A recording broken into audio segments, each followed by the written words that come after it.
தமிழ்நாட்டில் ஒரு திரைப்படம் ரூபாய் 100 கோடிக்கும் மேல் வசூல் செய்வது என்பது மாபெரும் சாதனையாகும். இதனைத் தொடர்ந்து ரஜினி, விஜய், அஜித் போன்ற டாப் நடிகர்கள் செய்துள்ளார்கள். மேலும் மற்ற மாநிலங்களில் இருந்து வெளிவந்த திரைப்படங்களும் தமிழ்நாட்டில் ரூபாய் 100 கோடிக்கும் மேல் வசூலித்துள்ளன. இந்நிலையில் தமிழ்நாட்டில் எந்த நடிகர் அதிக முறை ரூபாய் 100 கோடிக்கும் மேல் வசூல் செய்த திரைப்படங்களை கொடுத்துள்ளார்கள் என்பதைத்தான் இந்த பதிவில் பார்க்க போகிறோம்.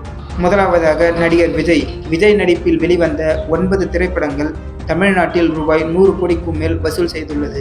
மேலும் சமீபத்தில் வெளியான ஜனநாயகன் திரைப்படமும் 6 நாட்களிலேயே தமிழ்நாட்டில் 100 கோடியை கடந்துவிட்டது. இதைத் தொடர்ந்து ரஜினிகாந்தின் 6 திரைப்படங்களும், அஜித் 4 திரைப்படங்களும் தமிழகத்தில் ரூபாய் 100 கோடி வசூலித்துள்ளன. மேலும் கமல்ஹாசன் 1 திரைப்படமும், சிவகார்த்திகேயன் 1 திரைப்படமும், பிரபாஸ் 1 திரைப்படமும், யாஸ் 1 திரைப்படமும், சூர்யா 1 திரைப்படமும் மற்றும் பொன்னியின் செல்வன் 1 மற்றும் பொன்னியின் செல்வன் 2 ஆகிய திரைப்படங்கள் ரூபாய் 100 கோடிக்கும் மேல் தமிழ்நாட்டில் வசூலித்துள்ளன என்பது குறிப்பிடத்தக்கது.